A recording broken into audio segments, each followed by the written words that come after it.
Hello everybody, Backyard Bullion here, and welcome to part 4 of my beginner's guide to investing in precious metals. So, just a quick reminder, I am not a financial expert, nor am I an investment guru. I'm just a dude who likes to buy shiny things. These are all my thoughts and opinions on various subjects, so any decisions that you make having watched this video are yours and yours alone. So with that disclaimer out of the way, if you haven't checked out parts 1, 2 and 3 yet, please do go have a look. Parts 1 and 2 are basically focusing on all of the preparation work that you can do prior to buying gold and silver, and then part 3 is the actual buying process. I've got here a bunch of cool hand pour pieces which I've made. These are all some new pieces, so I'm going to fiddle around with these and play with them as I go through this video. But these are all available on my website, so if you haven't checked that out yet, please do go over to backyardbullion.com where you can have a look at all of these pieces. But there's some really cool ones that I've been working on this week. So today I'm going to be talking about two topics, because I think it's going to be quite a long video, and we're going to talk about storage and then security as well. So yeah, let's jump straight into the first topic.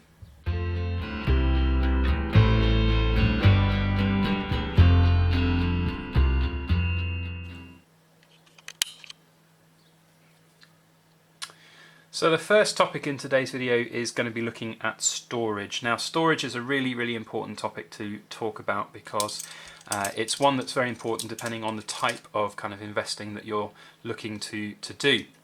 Now, if you are just going to be stocking up on cheap silver bullion coins like this, where you're going to have the same mentality as me, you bought them really cheap bullion and you're looking at selling them in the future, you know, way down the line perhaps, when silver prices have really gone up, and you know, you buy them say at £15 an ounce when silver is, you know, £15 an ounce, and then you sell them when silver skyrockets up to say £30 an ounce, and it won't matter what condition they're in because you're still going to make a profit on the metal content. Then, you know, buying them in just loose form like this and keeping them maybe in just a coin roll tube is a really good idea. You've got to remember though as well, it depends on your own situation. So if you're just buying a couple of coins a month, or one every week or something from your local coin store, you know, obviously they're not going to come supplied already in a coin tube. So getting a coin tube is a really cool idea. I think that's a great thing to have, because it can help set goals. You know, you can see how your goals are progressing as you go along. You know, putting one coin in every month or every week, you know, you'll end up with hopefully a full tube at some point. Make sure you get the right size tube though, because as you can see here, this Britannia only just kind of fits in these maples. So this one was designed for maples. So yeah, getting a kind of coin tube is great if you're getting lots of individual coins. But if you are kind of collecting just a simple bullion, then that's what you want to be looking at probably. Now, if you are collecting these as kind of more numismatic investments, so you want this Britannia to be preserved in pristine condition, then you probably want to be looking at getting capsules, coin capsules. Or similarly, if you're buying individual gold coins, the chances of you buying a giant roll of these and them coming in a pre-defined coin tube is going to be unlikely. So getting coin capsules for them is great. Check with the people that you're buying them off, the dealers that you're buying them off. You'd be surprised actually how many dealers do not supply coins in capsules, so it's always worth asking them if they do, and if they don't, asking them if they've got any in stock that you can buy off them specifically for the coin. So that's definitely worth looking at as well. If you are really concerned about keeping things in good condition, then it might be worth thinking about getting all of your items sent off for grading. But bear in mind that simple bullion coins like this, if you're grading en masse, you know, it's not necessarily going to get your money back in terms of the raw value. But you know, for gold coins like this, it can be a really good process to get them graded, because it adds a layer of protection so they can never be damaged, but also it adds a layer of authenticity so that when you do come to look to sell them in the future, somebody will be able to tell straight away whether it's real, because it's already been authenticated, it's been slabbed and protected. So that's another thing to think about. But then, you know, we're going to talk about storage. You know, having 50 of these, it takes up a lot more room than having 50 of these in little capsules. So, you know, it's all worth thinking about in that sense. You know, forward planning is important as well. If you've got mind to buy, you know, 10 of these a month, then storage-wise, you're going to, you know, have quite a significant amount of stuff after 10, 15, 20 years. So it's worth thinking about how you're going to store them, you know, in coin rolls, or is it going to be in kind of a monster box? We'll talk about how you sort of store it securely in the next part of this video when we're looking at the actual security side of things. But you know, big coins like this, they'll come in their big capsules already. But you know, how are you going to store it? You know, is it just going to sit there? Are you going to get a nice display box? You know, I kind of display everything. I don't display anything in my stacking really. I have a couple of my hand pulled pieces out on my desk, you know, to have in front of me. But other than that, you know, most of my stuff ends up in the safe. So we've got a few nice boxes to have things in, but ultimately they're kind of for, you know, for our eyes only, not really for actual sort of display. But you know, you might be stacking for a display kind of situation, in which case you want to try and get you know, a nice box to display them, or have a cabinet to display them. But we'll talk about, you know, the benefits of that perhaps in the next part of the video when it comes to security as well, because obviously having a giant display cabinet in your home with all this gold and silver sticking out of it is a potential security issue. So loads of things to consider, and there's no real easy way of getting it, but you know, ultimately coins probably best in either capsules or a big roll like this. You know, there are also folders as well. You can get coin folders with sort of basically pockets for every single coin, so definitely worth looking at that as well if you wanted to. But you know, remember, if you're buying in bulk, then those kind of things are probably not going to be completely useful for you. You know, there's other things to think about, like hand poured silver and silver in general. So silver in general will tarnish, you know, so hand poured silver, obviously there's not really going to be any kind of capsules for them unless you get some custom made capsules or 3D printer capsule of your own or something. So it's worth thinking about. But you know, big lumps of silver like this, you can see here, this is a different colour to this particular silver bar here. You know, it will age over time, it'll tarnish over time. If you have it out like this bar here, Stars Metals, is, you know, 30-40 years old, so it's worth thinking about how things might look in the future as well. So yeah, each to their own, I guess, is what I'm trying to say. It's going to be very difficult to tell exactly what is going to be best for you. Certainly, perhaps even at the start of your stacking adventure, it might be difficult to tell because you don't really know how things are going to evolve. You know, budgets might increase as time goes on. So there's all these things to think about, basically. So hopefully that's given you a little bit of an insight, though, into the world of storage. But there's loads and loads of different options, from capsules all the way up to kind of big cases and display cabinets. So without further ado, let's jump into the last topic to talk about today, which is security.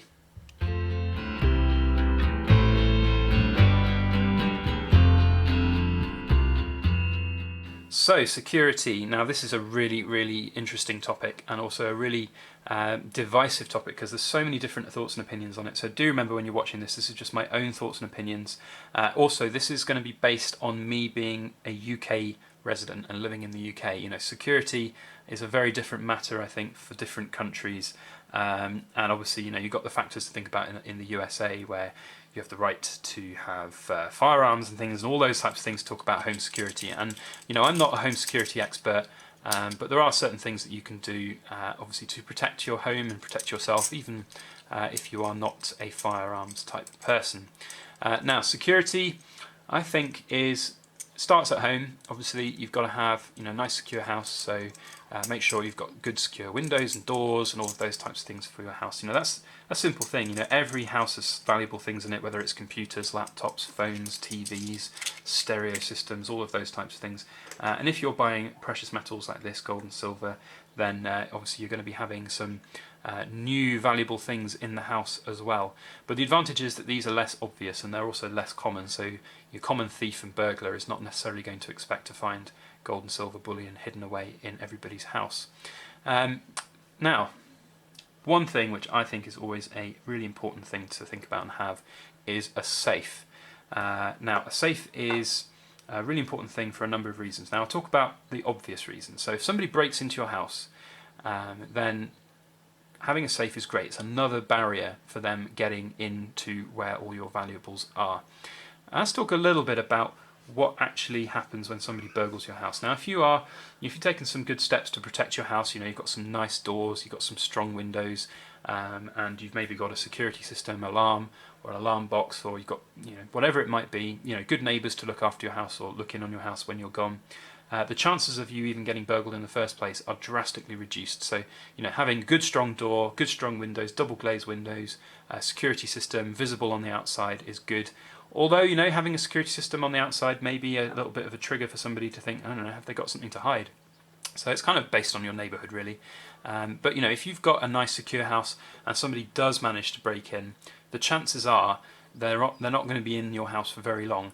If you live in a good neighbourhood, it's hopefully going to get seen and heard fairly quickly if somebody smashes down a window or a door, or if you've got a burglar alarm, if that goes off, then that gives them a limited amount of time. So they're going to go for the opportunistic things. They're going to snatch the telly, they're going to snatch computers, laptops, whatever's just lying around. Even if they find your safe, if it's a big safe, if it's bolted to the floor, or if it's heavy enough that you can't just pick it up, they're not going to be able to do anything with it. They're just going to look at it and go, "Oh, a safe." So having a safe is a great thing in that situation. However, you've got to remember though that a safe is only as good as the kind of keeper of the safe. So if you happen to be in when somebody burgles you, say in the middle of the night or something, and they find your safe and you're in, and they've perhaps taken you almost sort of captive in that sense, and they force to try and open you to, or try to get you to open the safe, you've got to ask yourself, well, any safe is never going to be as impregnable in that situation, because let's be honest, if somebody's in your house threatening you, threatening your family, you're going to open that safe. There's no reason why you wouldn't, and so a safe is only as good as the person that keeps it, and I would never recommend anybody to kind of resist in that situation and not open the safe. Money is replaceable. Money is always replaceable. Life is precious and should never be taken for granted like that. So remember that safe is not the fix-all for everything. It is just another barrier. Where it's also really good is that kind of opportunistic moments as well. So if you've got friends, family, or you've got a party happening and you've got your safe carefully locked away in a study or in a bedroom or something, but somebody goes in and has a little bit of a wander, perhaps somebody that you don't really know very well, or a friend of a friend that's come to a party, you don't want them being able to root through a sock drawer and find a giant gold coin and stealing that away. So it's definitely worth having that safe for those opportunistic type situations where people are just going to have the 5-finger discount and nab it, because them stealing one gold coin or one silver coin is really going to hurt, and that's not something that anybody wants to experience. Other things that you can do for security, I think, is really important. If you've got lots of gold and silver, then having it split up in perhaps numerous places around the house is good. You can obviously hide things. Having a safe is great, but again, it's going to be a bit of an alarm bell that there's something worth stealing inside it. So, I know a lot of people I've heard a lot of people say that they have their safe, which is basically just a bit of a dummy. It's got some, a few silver coins and things in it, or they have a cash box which is bolted to the wall, so it has, maybe 10 ounces in it or something. So if a burglar comes in, they see that, they get into it, they go, "Oh, we've hit the jackpot, 10 silver coins," but then, not to their knowledge, there's either another safe in the house, or you've got a loose floorboard somewhere with 10 ounces of gold hidden under it or something. So there's many different ingenious ways of doing it. So not just bunging everything into a safe and hoping that fixes everything, I think is also worth thinking about. Hiding gold is something that people have done for thousands of years, centuries. Vikings to the Romans to the Victorians hid their gold, put it in, in the garden, hidden it, buried treasure. It's just a way of sort of preserving it and not having it anywhere on show. So that's something to think about as well. Now, if you have a whole bunch of silver, if you say, let's say you've got a £10,000 sort of investment budget and you've got all £10,000 worth of silver, and it's, £10,000 worth of silver is going to be heavy. There's going to be a lot of stuff there, a lot of ounces. You're probably looking at like 500 ounces plus even, I don't even know, probably 400 ounces, let's say. That weighs a lot of money. Now, if you're going away somewhere and you're paranoid, or you suspect that probably somebody's going to come round, like the neighbours are going to come round to feed the cats or something, you just don't know what's going to happen. Having that money in the house might cause quite a lot of anxiety.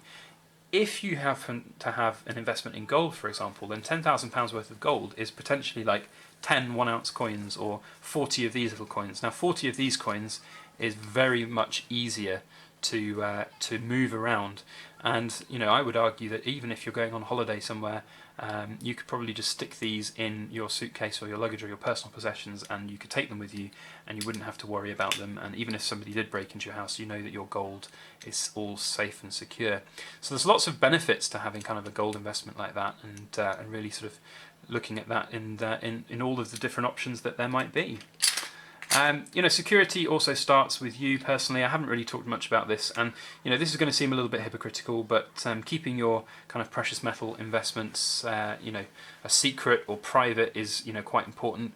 I'm talking to you here from an anonymous point of view, an anonymous person. You don't know my personal details. You know, there are people out there that do know my personal details, that know I stack and invest, but those are people that I trust. So, you know, we've seen in the community recently quite a lot of issues around sort of scamming and trading and scamming and trading. You know, so be careful with your personal details and who you're sort of buying and trading with.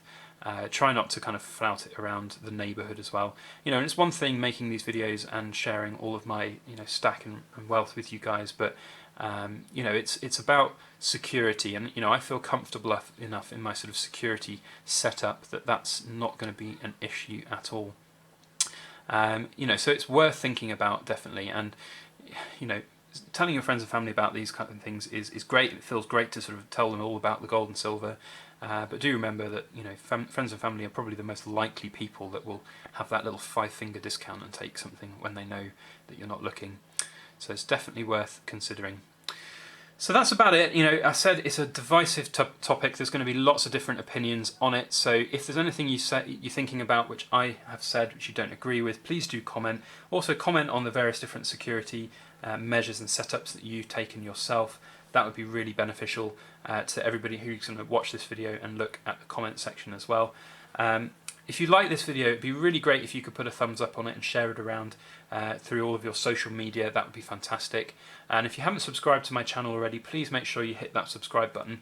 Next week, I want to talk about record keeping, and I'm probably going to do that exclusively as a whole topic for the video, because it's a really important one that I think everybody should be doing in some form. And I've got a spreadsheet which I want to show you and jump in and out of, so it should be quite a good episode. So make sure you subscribe if you haven't, and you can catch that episode next week. Otherwise, do make sure that you go and check out my website, backyardbullion.com, where you can see all of these little bits of hand-poured silver that I have for sale on there. Otherwise, I want to wish you all a fantastic week, and please make sure that you like, share, comment and subscribe for more.